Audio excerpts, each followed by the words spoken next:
Andriamanitro ndreto indray ny vahoakanao ankehitriny mangetaheta handre ny afatry ny teninao.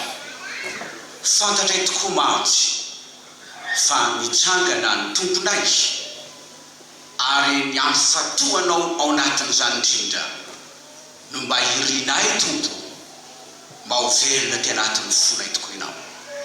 Mitenena fa voninkainy zay vahoakanao. Amen. Ry ava-malala kristianina havana, Pasika ny andro.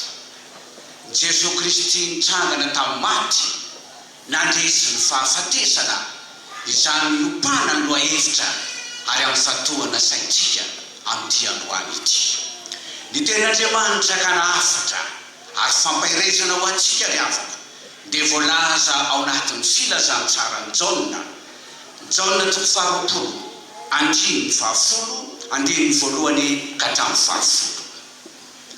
Mazava ny famakiana azy teo fa raha nanaraka tsara isika niara-mizotra ny azy fijalian'i Jesoa dia nahita fa Jesosy mijaly, Jesosy fadiranofana, Jesosy nivira firainay ratsy ary niafara tamin'ny fahafatesany. Tsy mifarana eo anefa riavana ny tantara ary mbola tsy vita ny ady ary mitony tantara no abaribary ny filazantsara ny Jaona amintsika amin'ity ity. Fa saingy izao ry havako, mametraka problematika goavana ho antsika i Jaona eto amin'ity teny ity, ary misy reforma goavana tiany Jaona ampitaina araka ny afatr'Andriamanitra omena antsika amin'ity an'ity. Jesosy Kristy nitsangana tamin'ny maty takatsika tokoa vezany, tena fantatsika tokoa vezany, tena iainantsika tokoa vezany fa nitsangana tamin'ny maty tokoa Jesosy ry havana. Eto ary Jaona ry havana dia mametraka mazava fa ny fahalalantsika ny soratra masina ihany, ny fahalalantsika ny soratra masina ihany no mampifantoka antsika ny amin'ny fitsanganan'i Jesosy tamin'ny maty. Ahoana izy teo? Ny fahalalana ny soratra masina ihany no mampifantoka antsika amin'ny finoanan'i Jesosy ilay nitsangana tamin'ny maty. Tsy zany rehefa ny zavatra nitranga tamin'ity maraina ity, fa i Maria Magdalena voalaza ho soratra masina na ny mpianatra Maria tonga vao maraina ndery ny havako ho an'ny amin'ny fasana dia nahita fa fasana ny kody, vato ny kody ary voalaza fa voakopely niataka tery lavitra tery, fasana ny sokatra noho ny vatanty. Ary efa niditra tao amin'ny fasana Maria njery dia Jesosy tsy tao amin'ny fasana intsony, lamba paty mivalona ataka zany koa ny lamba nimezana ny lohany. Ary zay no miteraka fahalalana tao anatiny, fa tsy hita ny fatin'i Jesosy. Toa nisy nangalatra, tsy fantany izay nakasy ary tsy hitany izay nametrahana azy. Ary zany fomba fijery zany no nifantoka tao amin'ny Maria. Ry ava-malala kristianina havana, tokony fantatsika fa ny soratra masina dia efa niteny ary nampifafantatra meloa ombeny fa ny zanak'olona tsy maintsy hijangana amin'ny andro fahatelo. Voalaza zany no tany sainy zany nambara ombeny zany fa tsy takatry ny mpianatra. Ary Maria aza teto dia nibolika tany amin'ny tsisy ny saina maneritseriny. Avy hatrany Maria niazakazaka nandeha nampifafantatra ny mpianatra, dia niteo ny mpianatra nandeha niazakazaka ary nitino amarinina tao anatin'izany dia Jesosy tsy tao anatin'ny fasana intsony. Hitanareo ny fihetsika nasehon'ny Jaona sy Petera teto, fa rehefa tonga tao anatin'ny fasana izy niazakazaka Jaona ry havako ny alohan'ny Petera nitsirika tery avelany ary vao marina fa tena nitsangana tokoa, tena tsy ao intsony ny fatin'i Jesosy. Ary indray ny havako i Jaona naraka vatarina rehefa nahita ny Petera fa tsy tao intsony ny fatin'i Jesosy dia ondray izy dia nino izy asa raha fantatrao le finoana tsy izy, finoana tsy marina, finoana tsy mitombona, ary eritreritany amin'izay tsy izy ny eritreretany eto fa Jesosy zay marina tokoa fa tsy ao anatin'ny fasana izany nonidody. Ary zany ho ahitsy ny tenin'Andriamanitra amintsika ry havako. Jesosy nitsangana tamin'ny maty, Jesosy nandresy ny fahafatesana, Jesosy tsy voatana ny fasana fa Jesosy nitsangana, ary Jesosy velona ho antsika, tondra fahavelomana ho antsika. Izany ilay Jesosy nitsangana tamin'ny maty ry havana malala. Ao amin'ny soratra masina ihany no ahafahantsika miaina, ahafahantsika mivelona zany Jesosy nitsangana tamin'ny maty zany ry havana. Ary mitandrema ry vahoakan'Andriamanitra fa fomba fiasa ilay ratsy zany, fa raha mandinika isika ny filazantsara hafa dia tena nokaramaina mihitsy ny mpiandro ilay fasana ry havana, nomena vola be hanakona ny tsy ahafantarany olona, mba hinon'ny olona fa Jesosy nisy nangalatra fa tsy nitsangana tamin'ny maty zany. Ary itsy zany amin'ny fomba fiasan'olona ankehitriny, mamoaka vola mamidiny marina, anakonana ny tena marina, ary mba tsy ahitany olona ny tena marina indraindray. Hatrany amin'izany fotoana zany dia efa nisy ry havana zany hoe fanakonana marina zany, fa tena namoahana vola be le mpiandro ny fonja mba hizara sy ampitany hery zany, mba tsy hinon'ny olona fa tena nitsangana Jesosy. Ry havano, ny soratra masina torozotra, ny soratra masina no afaka nisy atsika, ny soratra masina no mpafantatra atsika ny amin'ny finoana, ny amin'ny fitsanganan'i Jesosy tamin'ny maty ry havana. Ary zany no fitsapako ankehitriny amin'ity amin'ny refitrefitra ity, rehefa avy ny toroteny, satria ao anatin'ny toroteny sy ny tenin'Andriamanitra no andraisantsika, no ivelomantsika, no atsapantsika fa tena nitsangana tokoa Jesosy lay nitsangana tamin'ny maty, zay orena ny finoana sy ny fanatenantsika. Ary zany midika le tiakitsika ry havana, teka satria tena nitsangana tokoa Jesosy rehefa avy niaino ny tenin'Andriamanitra.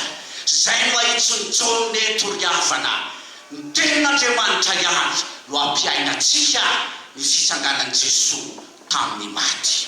Fa ny zavatra faharoa ahitsy ny jonona eto koa ry havana dia tadidio, fa ny fahalalana soratra masina ihany no mampiasakasaka atsika ho amin'ny tena fanompona marina. Inisy teo, ny fahalalana soratra masina ihany mampiasakasaka atsika ho amin'ny tena fanompona marina. Rehefa hitany Maria fa nisokatra ny fasana fa tsy tao ntsony Jesosy, nitsangana tamin'ny maty, ary atao soratra masina ihany fa ny an'i Maria dia mazava nisy nahaka ny fatin'i Jesosy. Tsy fantana izay nametrahana azy, niteraka alahelo sy ranomasy tao anatiny zany, niasakasaka izy nandeha nilaza ny mpianatra. Dia intoko ry Jaona, intoko ry Petera, niasakasaka androatra tamin'ny kafanampo, tena niasakasaka andeha ho aiza ho any amin'ny fasana. Ary hitantsika tsara ny fihetsikizy roa lahy tena fampisombona. Vonary avy hatrany Petera dia niasakasaka andeha ho any amin'ny fasana, fa i Jaona nefa mbola songona talohany indray, fa i Jaona zay le nolalana tsy hiditra tao anatin'ny fasana fa nitsirika tetry ivelany. Avy eo tonga avy any Petera dia niditra ka niditra tao amin'ny fasana, ary hitany tokoa fa tsy tao nifatin'i Jesosy, lamba mivalina no hitany.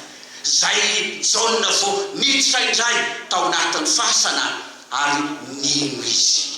Saingy finoana manina sika, finoana tsy izy, finoana tsy miorona, finoana tsy mitoetra amin'ilay fitsanganan'i Jesosy tamin'ny maty. Fa ny zavatra mahavariana dia ilay hazakazaka, ilay rotoroto mpiainana, ilay andeha avy hatrany andeha ho any amin'ny fasana. Ry havana mazava nefa ny soratra masina fa ny zanak'olona tsy maintsy hitsangana ary aloha azy ireo aiza any Galilea. Ny tokony hazakazana zany dia mazava, tsy tokony any amin'ny fasana, fasana foana ny vatany tany, fasana tsy nisy an'i Jesosy intsony, fasana efa resin'i Jesosy, ary aizina no vatany tao anatin'ny fasana. Nefa mazava ny toromarika fa aiza ny eonany tokony eonany amin'ny tompo? Any Galilea no tokony eonany amin'ny tompo. Ry havana, i Galilea, fotoana nifanomezan'ny tompo tamin'ny mpianatra indray, fotoana eonany tamin'i Jesosy, fotoana naraisana toromarika vaovao indray hanoizana ny azakazaka sy ny fanompona eo amin'ny fitoriana ny filazantsara. Soratra masina ihany mamety olosotra, mamety olomarika antsika rehefa, ary soratra masina no mampiazakazaka antsika ho amin'ny tena fanompona marina an'Andriamanitra rehefa. Omantsy apôstôly Petera natanteraka ny fiazakazako ny azakazaka lazainy apôstôly Paoly io apôstôly Paoly ao anatin'izany fiazakazana zany. Azakazaka maika, azakazaka tokony tsy tafandimandry, ary matoa olona ny azakazaka dia maiky zany. Ary zany no asehony apôstôly Paoly eto hoe natanteraka ny azakazako antsoasoanao zany riavako nare ny fisanganan Jesosy mba tamin'itianio ity, mba tena hiazakazaka anao zava-dehibe ary anao lara-pamena ny fanomponan'Andriamanitra riafa, fa tsy azakazaka any amin'ny lalana tsy izy. Ny any mpianatra eto, ny any mari eto, any amin'ny tsizo ny azakazany taiza tany amin'ny fasana ny azakazany. Fa rehefa hiazakazaka ihany andeha hiazakazaka ho amin'ny tena fanompona, azakazaka ho fanomanantsika ny mandrakizay antsika riafa. Tena tsembokitsika zao mirotoroto isanandro isanandro, tena miazakazaka fa fanontaniana mipetraka. Miazakazaka makaiza mo ianao io mpiazakazako, aiza miafarany ho azakazako io, miazakazaka mitondra anao makaiza io azakazaka maraitsy ariva, tsemboka hatrany aparatika hatrany atakondo, miala vao maraina monjy ariva ny voantoany an-trano, miazakazaka. Fa miazakazaka makaiza ianao ry mpiazakazako, sola miazakazaka any amin'ny lalana tsy izy, sola miazakazaka makany amin'ny fahaverezana riava. So sodoka ny tempianakavita rehefa tonga ny andro anankiray hafatesa, no misiavanana dia mampandrenareo zahay fa niava malalanay tena tsy mbainy ody any aminy. Ahoana ny ilazana fa ody any mitady ianao nefa ny azakazaka ho azakazaka tsy izy, azakazaka anaka ny fahaverezana, azakazaka tsy mitondra anao ho amin'ny tena famonjena. Fa eto ry afako ny soratra masina ihany no mitaonantsika ho amin'ilay tena azakazaka marina dia ny fanompona an'Andriamanitra riavo. Rehefa miazakazaka, azakazaka anomany mandrakizayko sy mandrakizay anao riavako, zany tokony azakazantsika. Azay no mahatonga ny Paoly apôstôly laza hoe natanteraka ny azakazako, azakazaka anetsika ny loka, azakazaka handrombaka ny mandrakizay antsika. Ka Jesosy Kristy nitsangana tamin'ny maty, niorena ny finoana sy ny fanantenantsika, ahatonga antsika hiazakazaka ho amin'ny tena fanompona marina. Zay no ahitsy ny Jaona amin'ny teny ity riavana. Fa ny afatra fahatelo goavana ampitaina dia zao: ny soratra masina ihany mampiaona antsika amin'ny tombo. Iny teo soratra masina ihany no mampiaona antsika amin'ny tombo. Mazava ny voalaza riavako eo amin'ny andininy farany an'ity filazany tsara ny Jaona ity, zay no vakina ao anatin'ny perikopantsika. Inona ny voalaza ao riavana malala? Ny voalaza ao dia hoe tsy mbola fantany soratra masina fa tsy maintsy hitsangana amin'ny maty Jesosy. Tena nino izy? Dia lasa indray ny mpianatra no tany any, mpianatra verimaina, niala maina, nandeha nody maina, fa tsy nahitan'iza, tsy nahitan'i Jesosy. Riavanao, ny soratra masina no mitarika antsika iaona amin'ny tombo riava. Eto ny mpianatra dia reraka fotsiny ny azakazaka, andeha ho any amin'ny fasana nefa eritreritra tsy izy ny eritreretiny, tsy iaona tamin'ny tombo izy. Ary zany ny fakam-panao antsika rehefa mankaty am-piangonana, rehefa tsy mifatoka amin'ny tenin'Andriamanitra dia matsiary maninona? Tsy tafahoana amin'izy, tsy tafahoana amin'ny tombo. Ary zany mampiteraka antsika rehefa avy mitoroteny, satria na tsy afa-niona tamin'ny tombo isika. Rehefa malala kristianina hafana dia ampiaonantsika aminy riavako ny tombo. Ary zany ny zava-dehibe indrindra, any tsy ny tenin'Andriamanitra antsika riavako, fa ny fahalalantsika ny tenin'Andriamanitra no ahafahantsika miaona amin'ny tombo, miteraka fifaliana ao anaty. Ary zay ny fanasana voalaza teo nambara tamin'ny alakamisy masina ny toriana tamintsika teto, fa miantso ny olona rehetra iaonan'ny Jesosy ho amin'ilay tena fanasana. Dia fanasana amin'ny zavatra ino? ho amin'ny tena fiainana tsara dia fanasana amin'ny zavatra matavy sy ilay divay miotrika ela. Jesosy Kristy no miantoka amin'ny fiainana tsara ho antsika ry havako, ary ho an'ilay tena fiainana ka nisehona antsika aminy ho ahafahantsika midioka ny atsaran'Andriamanitra Jesosy Kristy ilay nitsangana tamin'ny maty. Ilay fanasana nasany tombo antsika iaonantsika amin'ny kio ry havako dia mba ahafahantsika mandray ilay fiainana tena tonga lafatra, ka Jesosy Kristy mitombo atsapantsika fifaliana midangana, fifaliana mitombo izany mikendreny tombo antsika. Dia ilay fanasana amin'ny zavatra matavy be tsoka sy ilay divay efa niotrika ela kanefa voadio tsara, fitiavana fiainana tsisy fangarona, fahafelom-piainana manontolo, fiainana mivoatra mikendry ho amin'ny tsara sy ny lafatra indrindra no manotombo antsika. Fa izao avy ny tompo rahanareo fiainana afiainana be dia be, fahafelona, fahaterana ary fahatsarana tanteraka no fiainana omeny tompo amintsika ry havana malala. Tsy misy endrim-pahoriana fa tena fifaliana firavoravona tanteraka miainan'ny olona rehefa miaona amin'ny tompo izy. Ary tsy zany ihany ilay fanasana etsony tompo iaonantsika amin'ny havako, fa fanasana ananantsika antoka ny mandrakizay antsika mihitsy.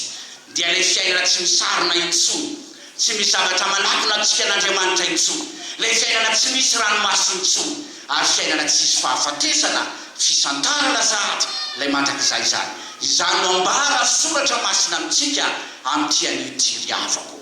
Anamezana afatra telo antsika tamin'izao andro Pasika fandresena nitsangana ny tompo tamin'ny maty izao. Fa ny soratra masina ihany voalohany manino izy teo? Maninona? Mafantoka antsika iaina amin'ny fitsanganan'i Jesosy tamin'ny maty. Soratra masina ihany mampiasakasaka antsika ho amin'ny tena fanompona marina. Ary soratra masina ihany mahatonga antsika tena iaona amin'ny Jesosy.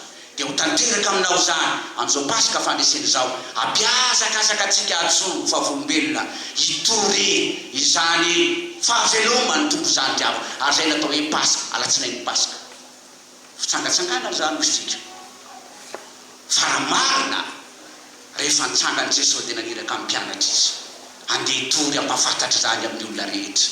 Ka ilay alatsinain'ny Pasika fandehanana mivoaka ny tanàna hitory ny filazantsara ry havako, ampahafantatra ny fahaveloman'i Kristy ho an'ny olona rehetra. Fa tsy ho sanatry alatsinain'ny Pasika andehanan'ny olona amin'ny fahadalàna, ndre misy olona mandre-tatatra, re misy karazan'olona maro samihafa manao adalàna amin'ny endro maro samihafa. Ny alatsinain'ny Pasika fandehanana hitory an'i Kristy ilay nitsangana tamin'ny maty, ampahafantarana ny olona rehetra fa nitsangana Jesosy ry havako.